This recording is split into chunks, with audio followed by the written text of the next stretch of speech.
And back to our man, Mr. Greg Wilson. Greg, this brings us now to the point where you step and become the Greg Wilson that we all know in the 80s. Because I know we're getting to that point. You gave us a great history lesson. And for someone that said your schooling is not there, man, you are a professor of this music and incredibly well. You are a disciple, of course, and you've been there from the beginnings of it. But we know that, you know, you make your edits, and we know you have studio know-how behind you. And I mentioned pre-camera before we went on film. I saw the Studer, the Revox next to you in colorful colors on the reel-to-reel. And we know you travel around and do your DJ sets and you play these reels and these sets. Can you take us on that journey now where that started for you, the re-editing and the process of the studio work post to the radio shows and all that great stuff? Yeah, I mean, really what happened with me was that it all comes out of mixing. I went to Germany in 1980. This was just before I landed the job at Wigan Pier. I came back from Germany to work at Wigan Pier. And while I was there, like I said, the clubs were much, much more, you know, advanced in terms of sound and lighting and everything than we were used to in the UK. And I went to one club in a city called Essen, called Librium, and the DJ was mixing there. And he was kind of mixing between alternative and dance stuff. And I just felt in the right context, mixing is the way to go. You know, I kind of thought that penny dropped there, that if I had the right context for this, I could move in that direction. And I came back, worked at Wigan Pier. We didn't have the 1200s, but we had the 15s. And I kind of tinkered a bit there. But when I went to Legend, and I'm working to a predominantly black crowd who really know the music, not interested in DJ patter over the microphone. They just want to get down to the tunes. It felt, this is it, this is the place. And so I kind of moved in that direction. And the timing was impeccable because it was just as these early, what we call electro-funk records were starting to emerge. So drum machine-based music was just starting to make its presence felt on the black music scene in the UK. And I was at this amazing club. Legend was an incredible, I mean, the Pier was brilliant, way ahead of the game from the UK side. Legend was, at the time, probably had the best sound system in the country, you know, custom designed sound system built by a company called Juliana's, had ridiculous lighting, had something like a 1/4 mile of neon on, you know, the ceilings and stuff, laser systems. You could white the place out with smoke. And I mean, a guy called Gerald, you know, he used to come when he was a kid, and he said he used to dance. He used to love it when it was just whited out. He said he couldn't see anything anywhere, you know, and lose himself in that space. So we had the environment. Now, with mixing, I had this kind of approach that nobody else could do.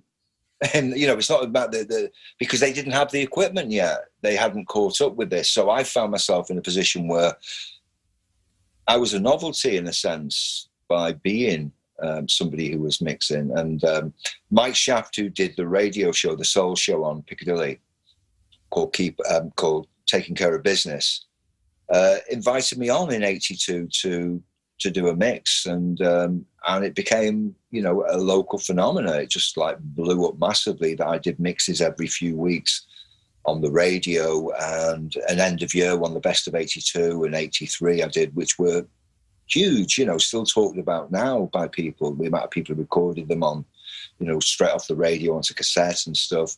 And so that really brought up, you know, my profile massively, you know. So, and at the same time, Legend had become this major club that was as upfront as anywhere you're going to get in the UK, and ram-packed every Wednesday for all the time between May '82 and when I stopped working there at the end of '83. So all these factors were in place for this new thing that was happening. That's what it was. I became the new, and the old was about to go. It was bringing the new, you know, like, and so for a time that there wasn't much that people could do to compete. They could buy the music, but they didn't have the environment to play it in. Mind you, say they could buy the music. Anyone can buy the music, but it's how you play it. You know, it's what order you put things into. So that's where I was. I got this radio mixes, and what they used to do was they brought somebody. They'd come into the club in the daytime to record the mix, and they'd record it onto reel-to-reel. And it was a Revox B77 reel-to-reel. The reason they used that machine was because it was a portable editing unit, the biggest in Europe. I mean, all the news stations used it. Some of the best editing I've ever seen when used. So for people that, let's take it down to class 101. What exactly do you mean portable editing? Well, that you can carry this really heavy machine around with you. You can record onto it, and you can cut the tape on the road. You know, it has its own little block on it where you can, you have like a splicing tape, which you use a razor. You know, I put it on a razor blade, and then in the groove and you put the tape back together again, and that's what you did back then, you know. Yeah, because tell the people there was no such thing as digital editing yet. There was no. You did it all, and if you got it wrong, you had to undo it all and start again. And yeah, exactly. You had to do it all over again. So, I mean, I wasn't really at all aware at this point that there'd been all this thing going on in the 70s with DJs in New York who were doing their own edits and playing them in the clubs, and Walter Gibbons with 10% and all that kind of stuff. We weren't aware of that. That hadn't kind of. So the reel-to-reel to me was just a means to an end to transport what I did into the radio studio and top and tail it and play it. And that's how it went for a few months. And then one day there was nobody there to do the editing, to top and tail it. And I found myself in an editing booth, and I'd been shown how to edit a few years ago because I'd made a tape for radio in the talking days, and what you had to do, if you sent a tape to radio, they just wanted to hear your presentation style. They didn't want the full track. So you edited after the intro and just before the outro, tried to do a clean edit. And that's how I've been showing editing about 3 years before.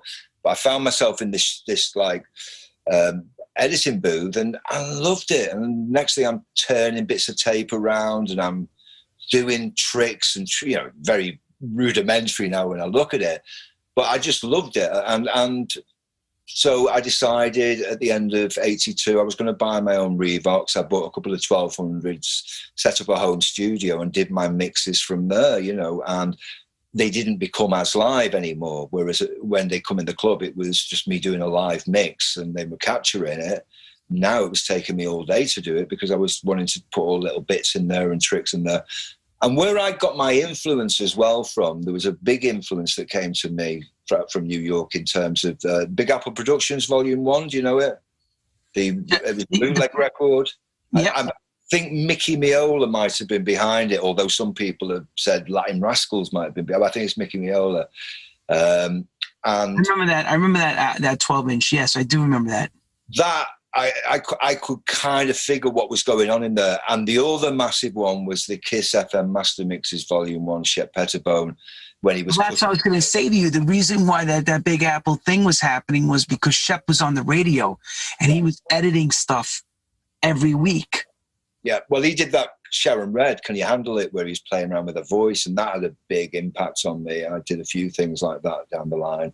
So I could kind of now start to hear what was going on and what people were doing.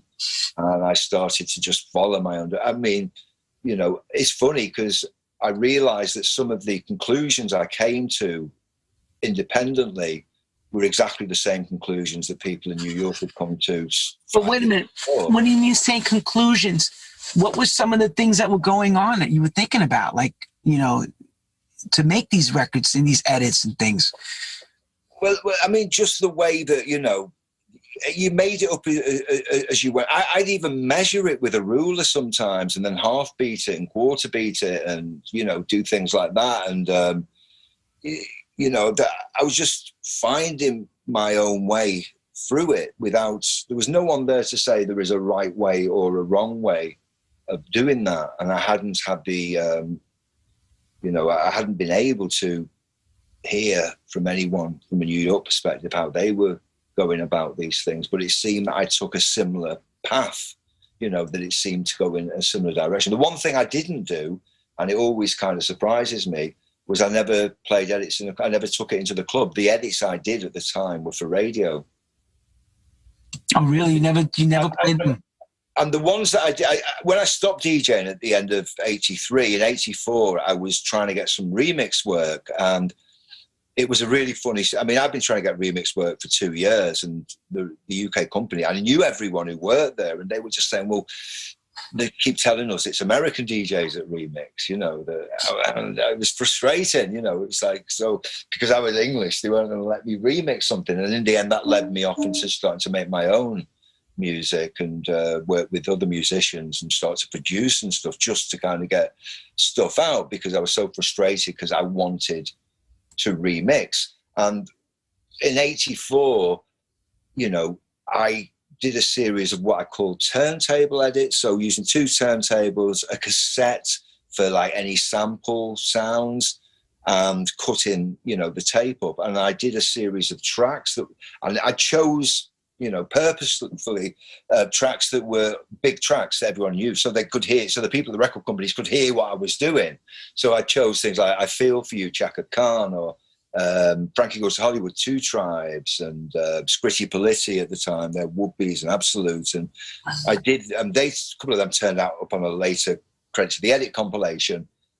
So the idea was to try to show them what I could do, to let me get into a studio. Like this, damn you all, let me in there, I can do this. Well, that was how I felt. Just pay for the time. Just pay the studio time. Let me do it. I'll show you, right? Definitely. That was definitely it. Well, people don't understand that. How we used to go knock on their doors and they would be like, Greg, come on, man. We can't do this. Jellybean's doing remixes. Mark Kamen's. I can hear them saying it, too. We just got the American mixes from Mark Kamen's come over, right? And you're going, but I can do this. Nah, they don't see the treasures in their own yard. I always said that. Sometimes the labels don't see the treasures until you or somebody goes on radio and starts playing the single your way. And then their eyes open up, bling. So what's the bling moment for you? When did that change? What happened? Well, in bling, in what respect? In other words, that they said, oh, Jesus, we're going to knock on your door and we want you to do the mixes now and stuff. What was the changing factor? I don't really know if that ever happened in any main sense, because by the time those doors did open, I'd moved away from all that. Again, I was no longer a DJ. I was producing. I was working, you know, mainly within hip hop, you know, at that time. So, you know, so I don't know. I never really connected with that until in more recent times, you know, nowadays. But now it's a different time. Back then, if you did a remix, you got really well paid for it. Yeah. Whereas nowadays, there's no money in it at all. You know, it's more or less a calling card for yourself, as opposed to something that you could make a living out of. So, and that kind of all missed me by in a way. I know. It was a big business for a lot of us back in the day. You must have done all right. I did very well. A lot of my counterparts did very well too. They made more than I made. But I tell you, I was blessed to work with some great records over the years, and you know, it is what it is. So you know, they always say, be careful for what you wish for. You just never know when it's going to come. Definitely. And your wish came when you've already moved on. You just didn't. You were like, I'm done with that already. And I think that was a problem with, in a sense, for me, that I tended to do that. I tended to move on if it wasn't there for me and re-strategize and go off in a different direction. And then all of a sudden it will be happening, the very thing I was waiting. You know, when I saw it all open up in the kind of acid house era, and then loads of English DJs are now starting to remix and do very well out of it. You know, you start to see these things and realize that sometimes you can be just that little bit ahead of the curve and stuff, and it's not the right timing for it. But I'm not the kind of person that just waits around for a few years until the timing comes. I've already moved on by then, and sometimes that's to my detriment because I miss out on, you know, opportunity. Yeah, when it opens up. But you know, that's the way it is. That's the way I am. I can't kind of help that. I just, you know, even like going back, I wanted to get on radio before I was 18, and I was lined up to do the Soul show in Liverpool. The guy was going to move to another station, and it was all going ahead, and then it all went wrong. He didn't move stations. I didn't get the show. And I completely changed direction because I hadn't got on radio by the time I was 18. It's crazy now I think back, but I had that ambition at the time. It didn't happen. So the next thing was I went and worked in Europe as, on contracts. Next. He said, next, I'm on to you. Let's go. If we would have waited around, within 18 months, there was another DJ doing that show anyway, But again, it's that waiting around for something. And, it just wasn't the right timing. And so give us the inside, the hip hop side of it, so that you were already now in hip hop. Where is this taking you?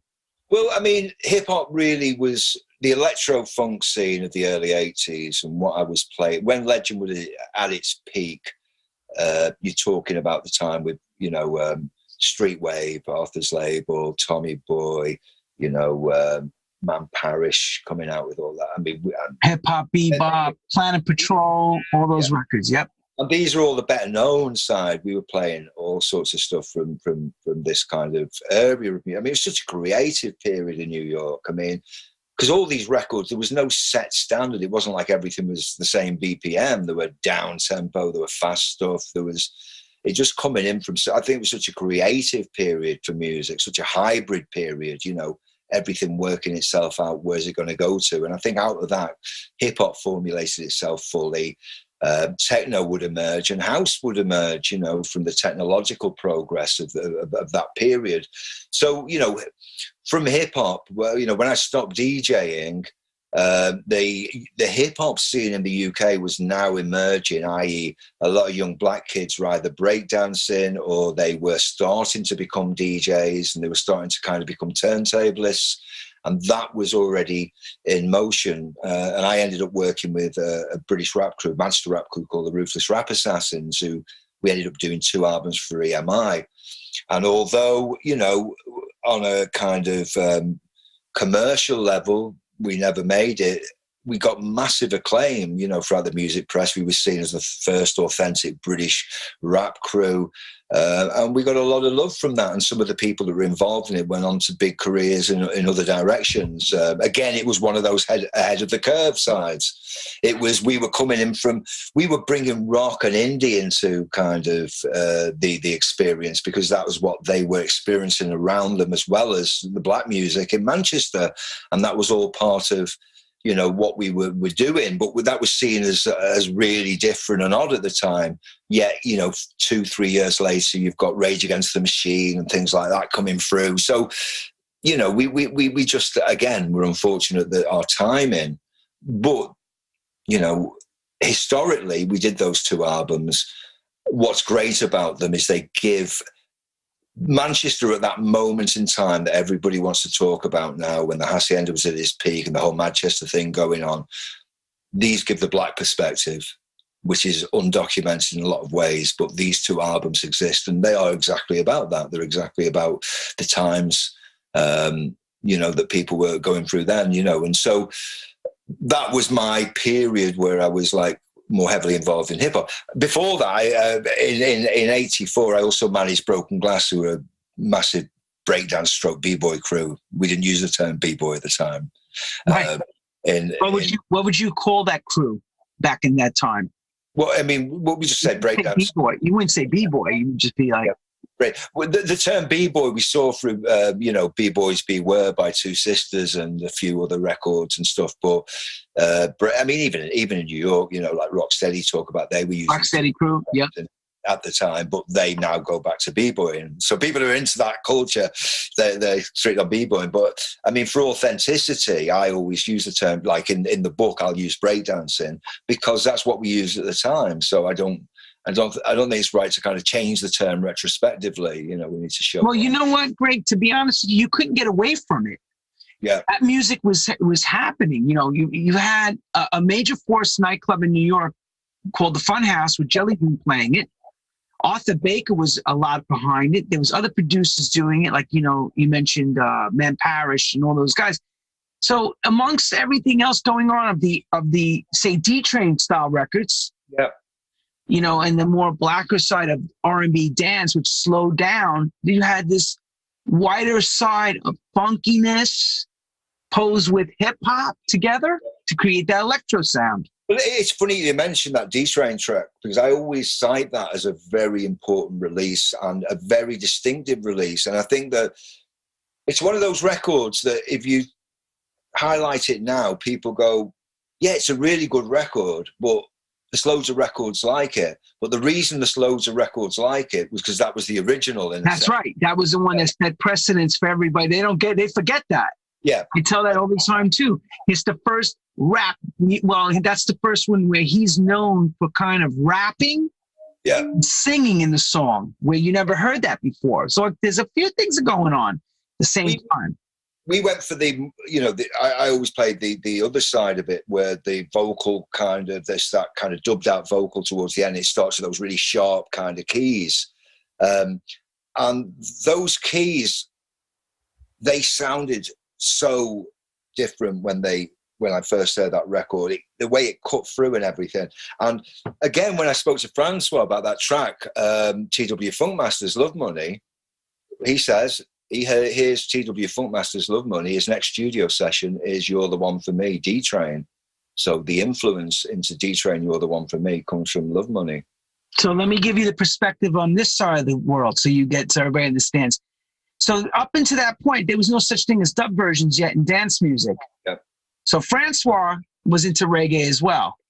And he found that TW, as Greg mentioned, TW Funkmaster's record, as one of those records that had this long intro, big claps, and bass was prevalent. The bass became more of the solo front part than anything else. So Keep On and You're the One for Me, those dub mixes that he does are pretty much coming off of the reggae dub sound. Yeah. And that's how he said to me, that was his impetus to kind of take that. That's right. And Larry Levan made it famous when he started playing it, and everybody else wanted to have, just like when they had the clap. You never heard that stuff before in records. Wild things like that going crazy. Again, that was, now we hear it all the time. But there's always the first time you hear it. And that's where it begins, people. Write that down on your pen and paper. The next, major landmark record on that level was Larry Levan's Peach Boys, Don't Make Me Wait. It sounded like it was made out of granite or something. It was sounded like nothing, and that made a big kind of impression. And then it all rolled out soon. I mean, after that, you had Cinnamon, Thanks to You, which was obviously influenced by Don't Make Me Wait, which was a huge underground track. I remember Michael DeBenedictis from Peach Boys telling me them were together in the studio, and Larry, pushed up that fader, and he turned that aux to get that echo on the claps. That was played in the garage, and Shep and them all jumped. You heard every record after. They all heard it, and they were inspired. Yeah, Walking on Sunshine. He found fire. Somebody found fire. They all wanted fire now, Definitely. And I think by that point, the floodgate, then you go into another realm completely, and Bambaataa does Planet Rock. That changes the whole game, because everyone is going to be, what is this? This is the future. And even though it wasn't an instantly massive track, funnily enough, because on the scene I was involved in, I say black music scene, coming from soul and funk, a lot of purist people within that, the idea that this is Kraftwerk, this is, on a soul night, on a black night, it wasn't immediate. I got a lot of criticism for playing Planet Rock. That's where I think people started to say that I was, the music that I was playing. I was seen as a heretic for a while because I was changing the dynamics of the scene by playing these records. And the previous generation, for them, this isn't soul. This is machine music. This is, and they couldn't get it. They couldn't see it, at all. And there was a massive resistance at first to it all. And it was very difficult because, the magazines would be one magazine, Blues and Soul writer, wouldn't even print the word electro. He asterisked it like it was a swear word. So, Really? Yeah. I was getting all this you know. You were getting caned by all the peers. I was at the time. I was what, 22. I'm at the top of my game. My two clubs, Legend and Wigan Pier, the biggest. I mean, they were voted number 1 and 2 in the North by Blues and Soul. I got top DJ. There I am, young guy, big ego. Give me a pat on the back. I'm doing all right, aren't I? And people are saying, "No, you're not. No, you're not." And there were people I respected as well. You know, that was the thing. I respected these people. I didn't, you know, and for a while it was really difficult. But in the end, I switched it, and I looked at my crowd who were young black kids, and I looked at the people who were criticising, who seemed to be middle-aged white people, and thought, who are you to say what black music is? Ask the kids what, you know, because they were, I mean, one of the things that was said, and it really kind of got to me, somebody said I was leading these kids astray. I was leading this crowd astray. And I kind of thought about that, and I come back and said, you don't lead these people anywhere. They are the leaders. What you do, you can reciprocate with them. You can hit the level with them via what you're doing. But if your music doesn't cut with these kids, you're gone. It's over with. So don't think that there's some kind of malleable crowd that you can just, you know, make listen to this electronic stuff and, you know, they'll just go along with that because they don't know any better. This was the way it was going. And, you know, eventually it was proved right, you know, and a lot of the people who did criticize me, to their credit, said to me later, we were wrong. Some of these people got massively into house. And I always used to think to myself, yeah, you wouldn't get into electro when it was a kind of funk rhythm and it was, you know, but you'll get into something where you take it down to a straight 4, you know. Now you're saying that's okay, but you were saying that before wasn't okay. How dare you? How dare you?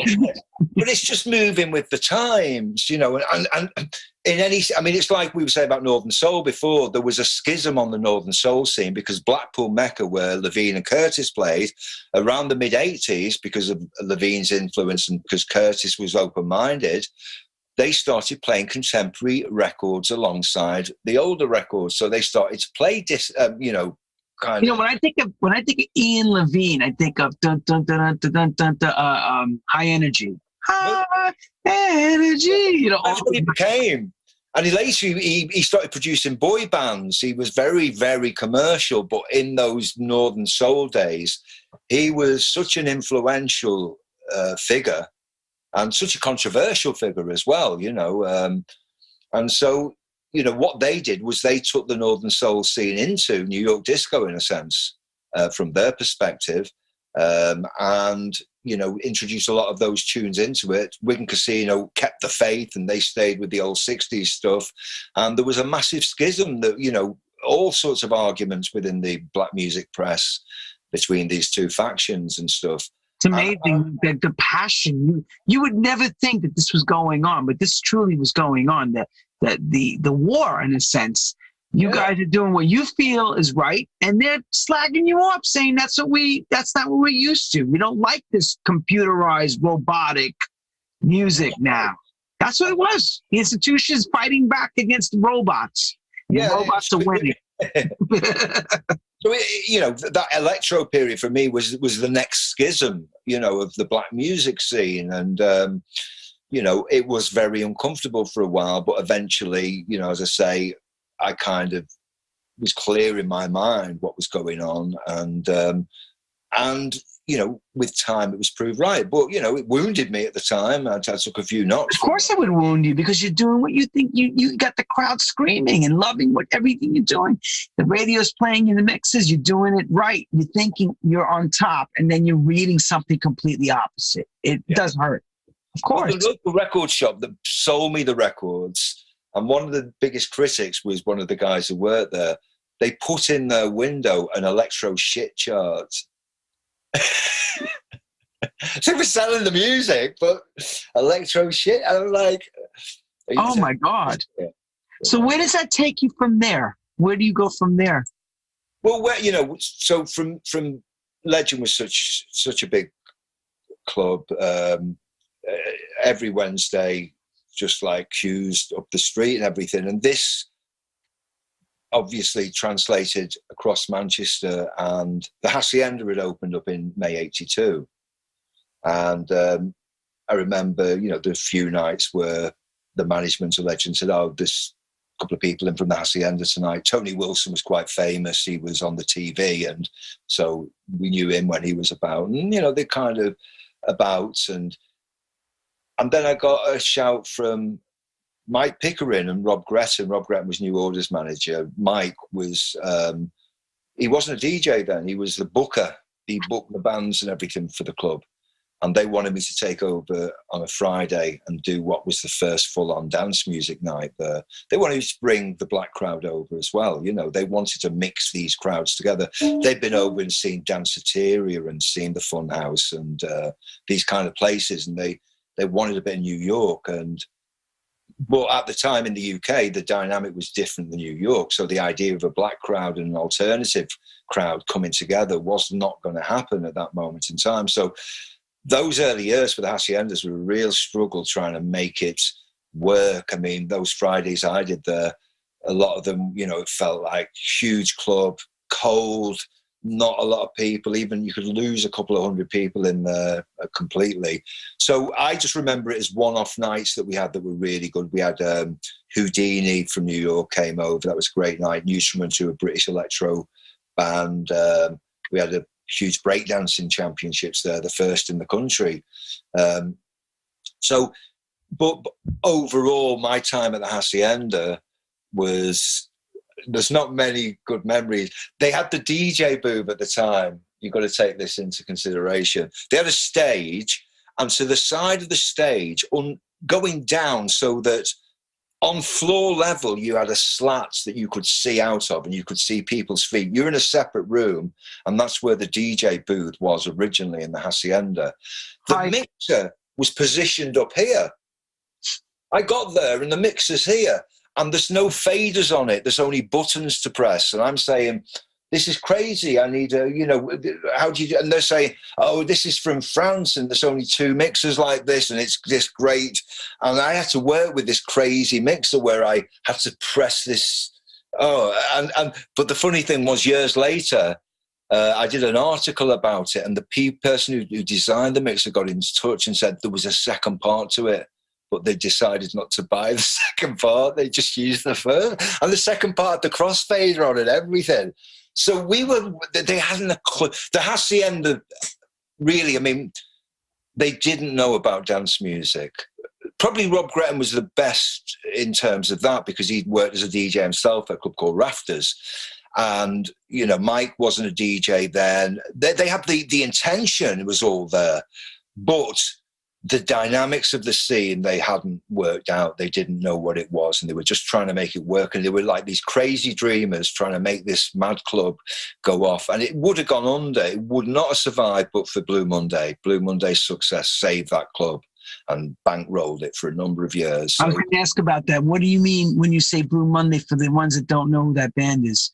I know what it is. It's more of your new wave sound that posed most out of the dance scene.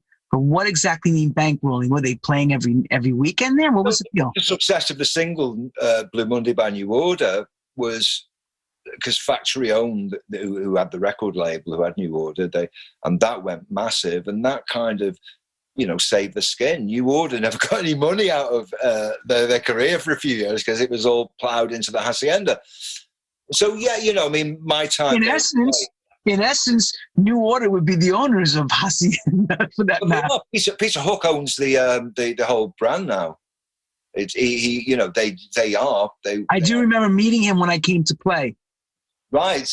I do remember when I did meet them because they were doing the Americans. They were bringing the American DJs to come and play. I remember that when I met them. Yeah. And so, you know, like the Hacienda got through by a wing and a prayer. It should have failed. It was.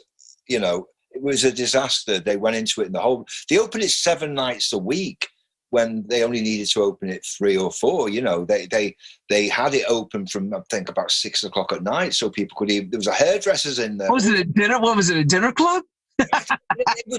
It was crazy the way they run it, you know, but there was method in their madness, and they saw something in New York by New Order success, and also the success of a certain ratio there, and Quando Quango, who I'd love to. That's another record. I was going to say Quando Quando.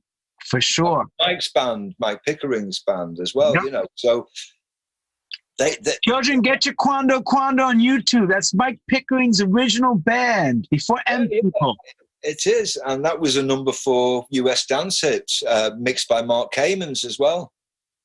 I mean, the funny thing was, when I was at the Hacienda, there was a lot of talk at the time that I was going to come to New York and do a month at the Danceteria while Mark Kamens came to the Hacienda, and we were going to do a month exchange. Nothing ever came of it. But years later, I spoke to Mark about it, and not long before he died, we were actually putting into a planning stage. We were going to do 2 gigs over a weekend, one in Manchester, one in New York, where we both played at. We had that on the agenda, and then I heard that he died in Mexico. He had a heart attack in Mexico. Yeah. And so, which was such a shame and everything. But yeah, Mark was a good friend of Mike Pickering's, and he was the first American DJ to play the Hacienda. I think Mark was the first American DJ for a lot of things to go play in Japan as well. Because I don't think there was anybody pre to him. Yeah.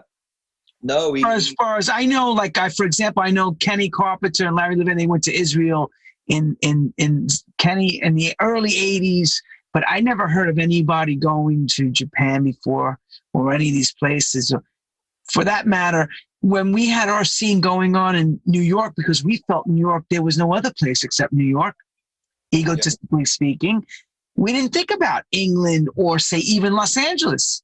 Nothing. Oh, it's all about New York, you know? You were the center of the universe, though, weren't you? For a moment in time, we were. You were the Rome of the modern age. Yes, we were. As John Lennon said. But, to sum it up, I mean, the stylings, the fashion, the music was all coming out of New York. Yes, we did rule the roost for a moment. Yes. And then house music is beginning and things kind of change.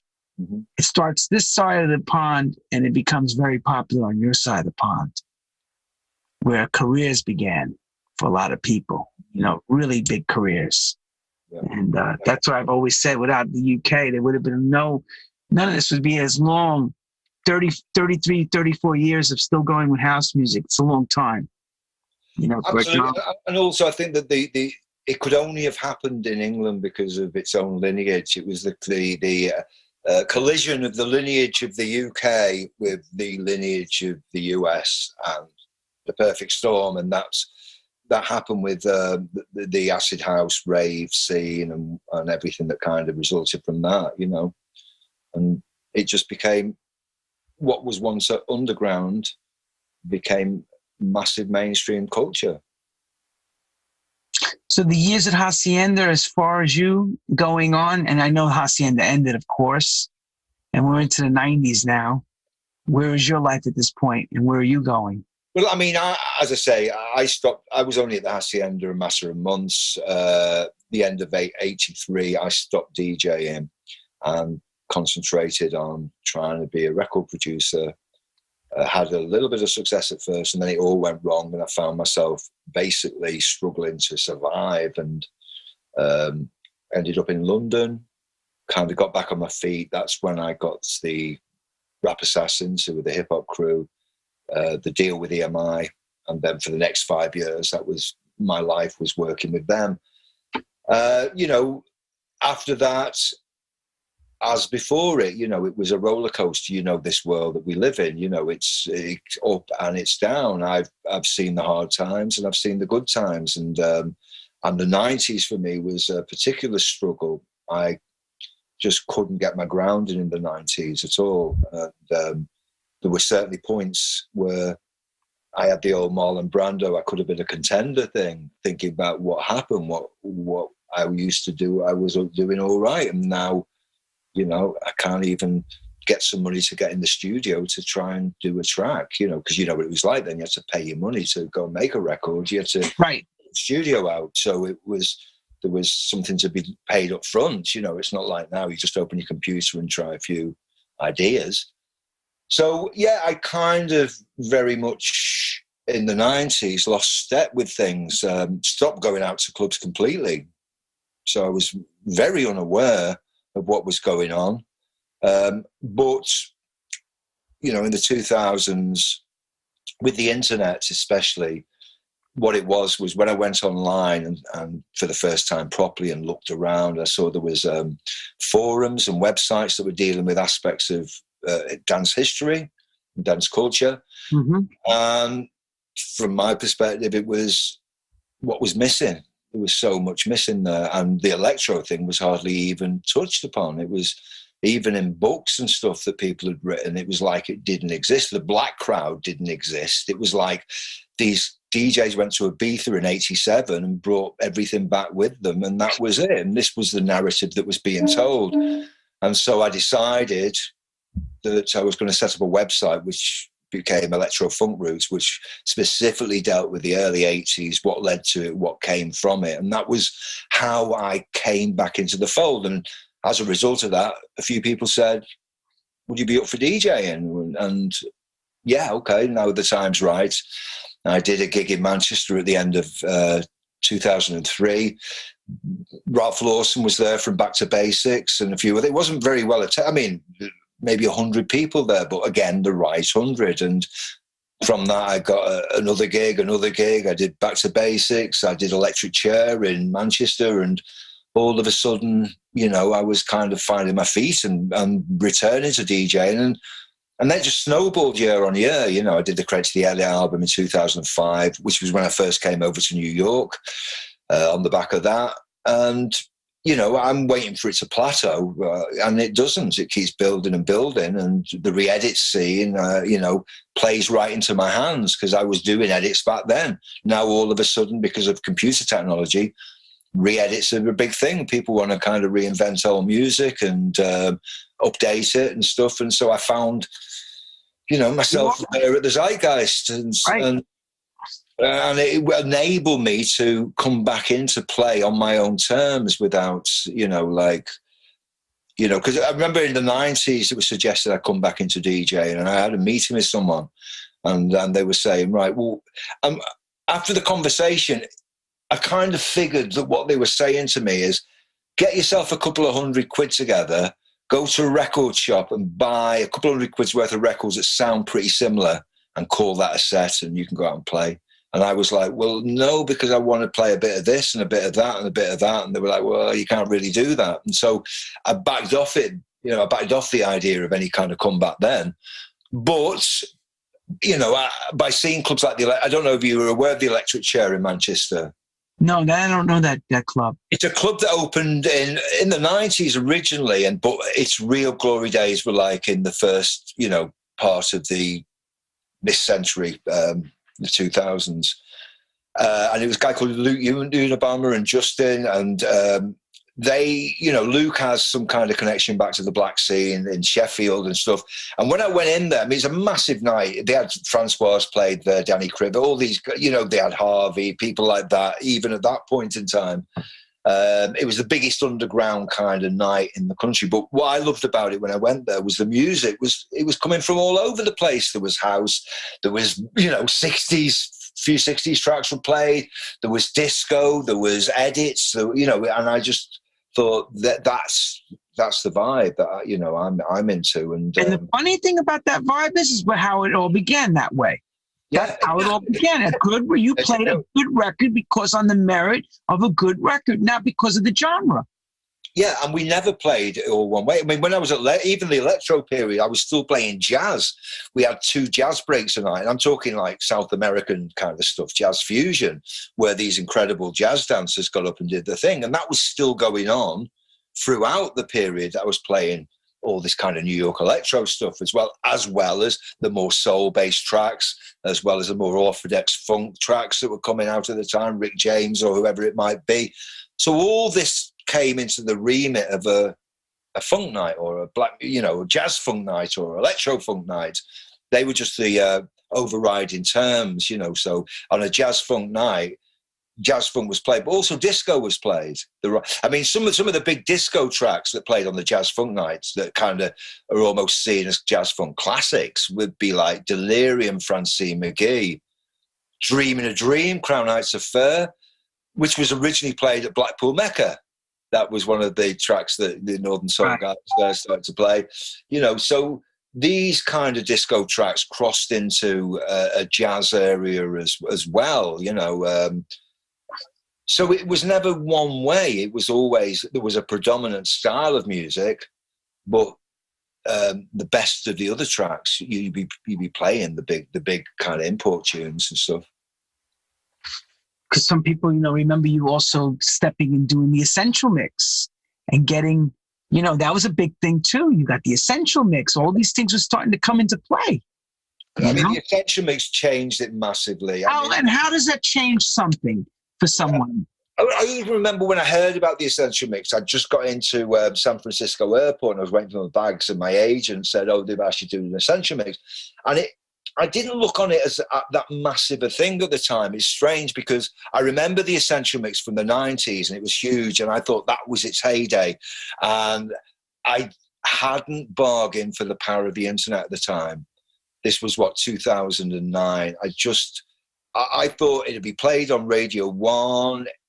It'd have its audience. I also, because of the music I selected, I'd taken a lot of tracks from the past and stuff into it, and I thought it split their audience because they had a jingle at the time in New Music We Trust, and it was a very young station. I thought, yeah, I'm going to get criticism from one side of the people for the old stuff, and so I did it. And, you know, I knew I'd done a good job with it. I put a lot of kind of energy into it and thought into it. And I knew, and every track, I mean, basically what I did, I took a pool of about 90 tracks, right? There were about 40 odd in the mix, but there were a pool that I chose from. And every one of those tracks, I edited to a coherent 2 minutes or something. So every one was already in a 2 minute with an intro and an outro for me to mix from. And that's how I kind of put it together. So we're back to 82 bits and pieces mentality. Yeah, definitely. It was like bits all over the place. We're going to get bits of 90 records. We're going to fit this all in the essential mix. We're going to get it all in. Well, you know, then it went out. And then the next day when I saw the comments come in, and it was so positive, but it was all over the world. There were people everywhere. I just hadn't realized that the reach that this thing had, and rather than it being, it passed its sell-by date, it was bigger than ever, you know, and that, you know, that is the reason that I play all over the world, you know, is the essential. Everyone, you know, has heard it. Everyone, you know, kind of come talk to me and say, that's one of the main things that they say about. So it was a massive moment for me in terms of like bringing my career to a completely different place, I suppose.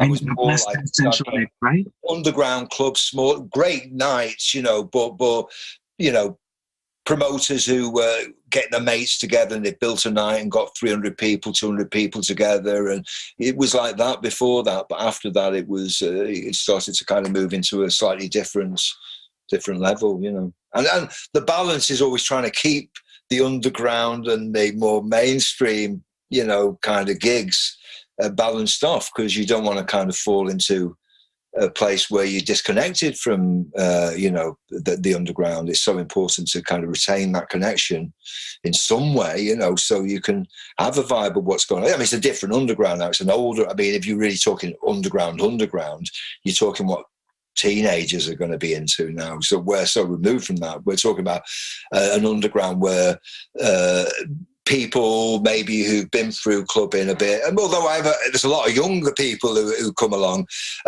they're digging a bit deeper. They're wanting to kind of discover edits or discover like disco tracks that they didn't know, or, you know, so it's got a kind of underground basis, but it's not underground like what we were talking about in the old days, because that was a young audience, you know, and it's always the young audience that's the vital audience. And after all this pandemic is over, you know, it's a new age, and it's going to be young DJs coming through and taking it in their direction. And we can only kind of help them along in any way that we can. But, you know, it's not, you know, we're the kind of, I suppose it's come to a point. I mean, it's funny actually, because when I started out, I was 15 and I was the youngest guy.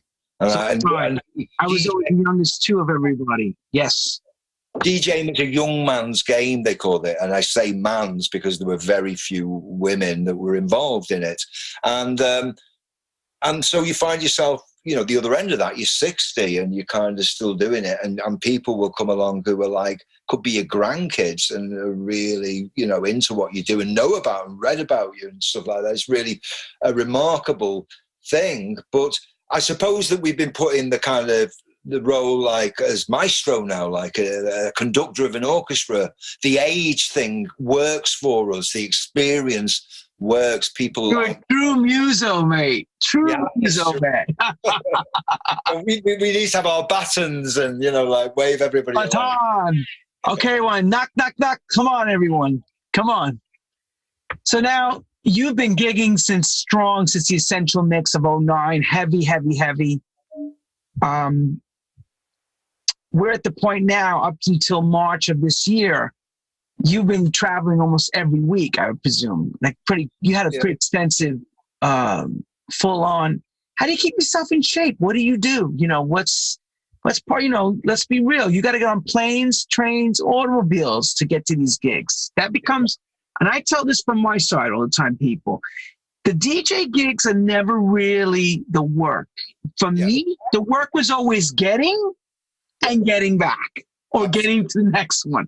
Because we love what you do, it's never a job. So we're gonna ask him, how does he handle that kind of lifestyle? I mean, that's exactly what I say. The work. I mean, the playing of the music, the actual DJing is straightforward. It's easy. Once I'm set up and do that, it's the getting there. It's the hotels. It's the, you know, kind of airport lounge. It's all that. And to some people, they think, oh, that's great. You know, you've got an exotic life. You go all over the world. Very rarely see a lot of the places. You know, you're kind of catching up on sleep, or you've got to get on a plane first thing in the morning. There's all these things. So yeah, you know, I mean, that is the struggle of it. You know, is that you have to kind of, and from my point of view, you know, I weighed this up, and you know, made a good decision, which was that I took on a personal trainer and went to the gym 3 times a week and basically kept myself as fit as I can, because I knew that if I didn't do this, it was going to kind of get on top of me at some point, because, you know, you're lugging that Reeboks around all the airports and you're kind of not sleeping like you should do and everything. So I tried to counter that. You know, I mean, since lockdown and everything, I haven't been able to go to the gym. You know, got like an exercise bike here that, you know, I can get on, but I've missed that, you know. And I think you do, and you have to prioritize that as well, because, you know, I put that in as part of my work. So going to the gym was my work. And I didn't enjoy it. I wasn't like one of these, oh, I love going to the gym, I feel really refreshed. It was hard to do, but I knew I had to do it. And, you know, it's been a benefit from that side, because I think if I hadn't done that, I would have put weight on and stuff, and then, you know, everything. Well, I haven't been that active. I got to get to the gym as quick as I can. I'm thinking about when we come back out of this, I got to get myself back into shape, because this is tough being home. I'll be honest with you. I feel the same. I feel like now that I'm kind of like... So rickety racky, it's like I hear my it's like, you know, I'm like really stiff. I'm like, this sucks. The thing is, you've got to make it priority, though. If you say it's second priority or third priority, you won't go. You'll always... That's got to be first on the totem pole. On the mix to do. I'm going to do the mix today. So you've got to go. It's got to be your top thing, and then you'll do it, and then you feel better for doing it, and, you know... Greg, most importantly, young aspiring producers are doing these re-edits and productions and stuff, and they're sending you stuff. Are you checking out new music from other guys and implementing in your sets, or are you pretty close to what you play, and that's the way it is? No, I'm really open, and if I hear something, you know, that's, I mean, I just did a mix for like a station in Liverpool called Melodic Extraction, who were doing a fundraiser of more recent stuff, and I wish I could find more stuff that's you know, on that kind of level. But well, you know yourself, you're trawling through so much music now. So many people are making stuff. Everybody's got a computer. Everybody's a producer. So to find the stuff you're after, it takes its time, you know, and to find those. And also what I find as well, and you'll probably understand this, is that because I draw from a history of music within the edits and everything, the quality of these tracks has to stand up to what went before. It can't just be a decent track, because everything else is, you know, I'm playing is either kind of classic or cult classic, or, you know, it's of a certain level. That, you know, to find things that fit into that. But, you know, things pop up, and I always bring in any newer stuff that I can play alongside the edits and the older original tracks or whatever it is, you know. There's no closed shop at all on that. You know, play bits of house, if you know, I'm open anything if it fits the vibe. Good. So we'll make sure we keep sending you our material. We're going to keep bombarding you. And another note, are you a social media, do you feel social media is important now? Because that's today's situation with promoting and keeping yourself active out there. Is that important to you? Well, I mean, I couldn't have come back into it without the internet. The internet has been the major, you know, facilitator of what I'm able to do and reach people. At the same time as that, there's so much negative about the internet. I mean, the world we live in, I think, has been made worse via, you know, what's going on online. I think one of the worst things for me was, I remember, like, when I started going online, there used to be some great websites, forums with either dance history, DJ history had one. There was like disco.com in America, Deep House Page, Faith, all these really good sites where people came and discussed dance culture and dance music, and there were moderators on those sites, so if there were arguments, they'd step in and do that. And all that has been lost to Facebook. And I think the sad thing there is that the people that have the biggest Facebook following seem to be the most obnoxious people. It seems like narcissism seems to rule the roost these days, doesn't it? So now you don't have that kind of welcoming arena where everyone kind of helping with information to each other. You have like cliques of people, and if somebody doesn't agree on one level, that's, you know, a load of people pile in against them. And, you know, I just think it's become obviously a toxic situation. You can see that in politics and everything, you know, and I think the same thing exists, you know, right across the board. So I use social media purely on a professional business level. I try and avoid it in any other way. You know, before I get off subject and close this, you know, what brought us to this? And thank you again for this, you know, putting this together, this Discotheque Archives. What was the driving force for this book? Well, initially it was the DJ magazine. They presented me with an award, an industry award, like it was the awards when you get when you're getting old, you know. It's very nice, but you mean set out? Here's your pasture award. Set out to pasture. Enjoy retirement. Here's your retirement award. Thanks for your service of history. Achievement. I can go and put my slippers on now and smoke my pipe. But yeah, they said to me, you know, would you be up for doing a column? Because obviously I did my blog and I wrote about all sorts of things. And they were saying, you know, you can talk about different aspects of, you know, dance history and stuff. And so I thought about it and I kind of thought it through. And I thought, well, you know, I can use this for my advantage, because my whole thing is about drawing attention to what went before and the black music scenes that went before.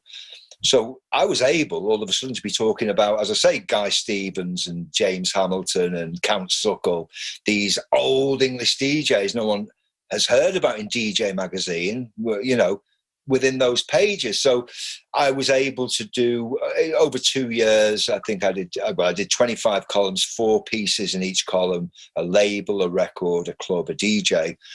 And that was it. But I always had in mind that it would work best brought together into a book form. And this year with the lockdown and no work and everything, thinking about what can we do and what should we do? The idea is just put this out like independently. And initially we weren't thinking any more than about 250. If we got 500, we would have been absolutely made up. But in the end, we have to kind of, in 10 days, we got to 1,600 and capped it because it's a limited edition. I didn't want to take the piss or anything and keep printing it. Take the piss. Why not? Well, because I want to also, you know, the move on this now is down the line. I'm going to have an extended hardback edition of this, and I'm going to get it. Oh, you're going to do hard? You're going to do the hard copy? Yeah, I'm going to do it. You know, table. So that'd be more like the table, the coffee. Yeah. So yeah. There's been other Cisco books written like that, where they're hard copy. Yeah. With the leather bound feel to it. This is quite nice, actually. Oh, I'm so happy with the format that we got from it. This format's fabulous. Mine's the size of blue. Everyone that knows Blues and Soul has got the same size of a Blues and Soul magazine, but book form. That's what it reminded me of when I saw it, but much more classier in the sense of slick and glossy. Yeah. But semi-gloss. What I wanted to do as well is that we're talking about all these people on here are ancient characters. If you're a young DJ or something, this is a long time ago, and generally, if you come across history and stuff, it's always in a very black and white kind of I wanted it to be colourful. I wanted it to express the vibrancy of these scenes and these characters. I wanted it to show that there was a youthfulness and an energy about it, and that is and Pete Fowler, who did all the images. Nice job, beautiful job he did. Yeah, I mean, I love his work anyway. He'd done a Mancuso picture that I own now. He'd actually done a painting of it, canvas. So it's only a small canvas. And when I saw that, I thought he might be the guy. I don't know if you've ever come across Robert Crumb, the comic book guy. I never came across him. No.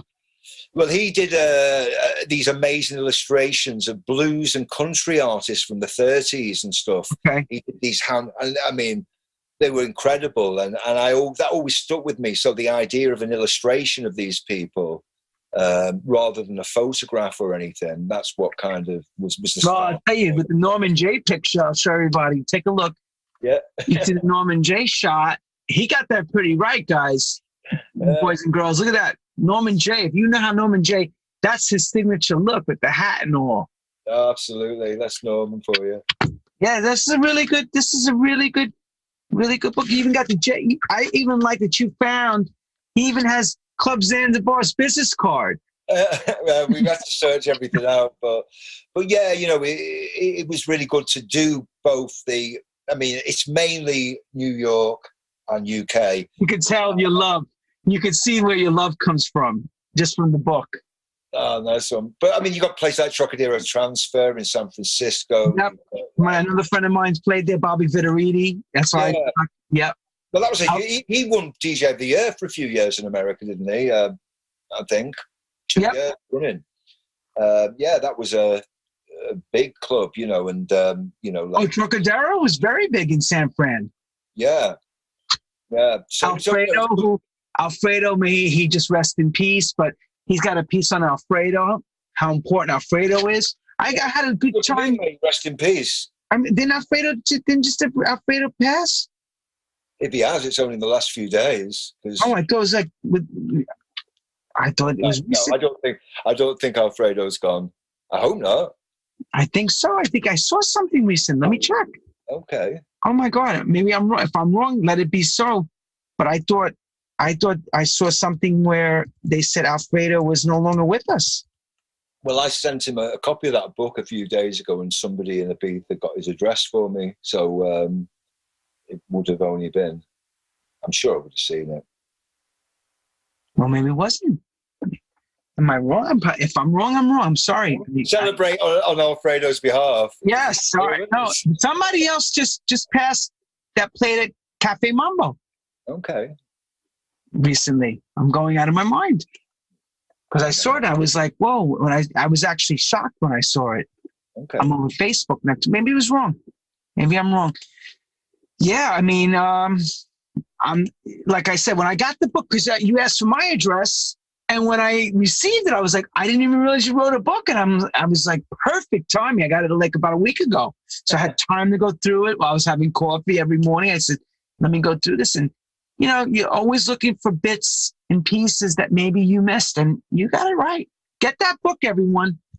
Greg Wilson's Discotheque Archives. In fact, some people wrote they can't even get their hands on it now. It's already sold out. Until we do the... Well, then knock on his door, everyone. Or eBay. Ask them for the second They're asking for the second revisions, third revisions. I'm not selling mine, so don't ask. Good. You keep it. So we're coming back to COVID.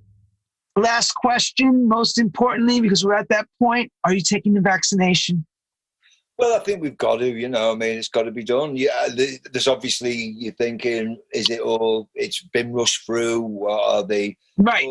What world are we've got to do something, I mean, obviously there's a lot of deniers out there who don't even think there is COVID and stuff, but, that's just crazy stuff. And, here in England at the minute, we've got record cases. I think it's the same in the States as well, isn't it? It's just through the roof at the second. There's a second strain started in London in the south. I mean, it's a mess down there at the minute. So we've got to do something about it. So when I can get a vaccination, of course, I'm going to have one. Well, me too. Even if I don't want to take it, everyone, they're going to be asking us to get on a flight for me to come into someone's country to play. I'm going to have no choice but to have health immunization papers. Where's your papers? Here it is. It's going to be on your phone. You have the QC code here. Put it through. It's sad, but this is the life we live now. We've got Brexit as well. So we've. Oh, you deal with Brexit. I've been dealing with all that for years because UK. I'm American, so when I come in, I have to go to each port of entry. As now, you're feeling what I feel. Yeah, dealing with Europe, it's like we've already had to do that in the States and everything. Because when we come to the States, you've got to pay a ridiculous amount of money to get a visa. If you want a proper visa to come there and stuff. And so what kind of charges are going to be in Europe now for DJs traveling? Who's to tell? But, even like our posts now, we have to fill in custom dockets for European posts and things already. So things are going to change massively. And I don't know what's on the other end of it, how it's all going to work out. But, what can we do? We've just got to go with the flow, Go with it and keep moving. We are pawns in the game of life. And so now you're going to keep working out and get ready for that day to come out and party, right? To do it again. When I can get back to the gym, I'll start again, Oh, that's right, because you're on tier, I don't even know I think your area just went up to tier 4, right? Well, we're a tier 3 where we are, but London and a lot of the south is tier 4 now, which is like worse than worse, basically. Tier 3 was supposed to be the bad one. Now we've got higher tiers than that, so it's obviously getting progressively worse. I think we covered everything, my friend. My God, you gave us a history lesson of history lessons. You are definitely a professor. I love the idea of you showing what you're doing and, the way that you kind of put people at ease in your conversation and, and bring out this kind of information, the richness of our culture, our dance culture, our transatlantic dance culture. It needs to be documented because a lot of people don't have the forum nor the chance to ever tell their stories. And because we both live this life, these are the type of stories we want to share with our viewers and our fans alike everywhere. People need to hear all of you speak and put the human touch, just not jumping off a plane and getting onto a pair of turntables with a reel-to-reel, but really give us what it takes and what journey it took to get there. And that's why True House Stories every week delivers excellence. And you are there. You're right up there in the diamonds of excellence, my friend. Happy New Year to you. And we want to wish you all the success. And may you do another Essential Mix and blow us away and all the radio shows you do. And just keep doing what you're doing. And trust me, people, age is a number. Wisdom is power. I'll go with that. Okay, age is a number, wisdom is power. So the more advice you can give us, the more power you have, the stronger you will always be. I always tell everyone, don't stop what you're doing.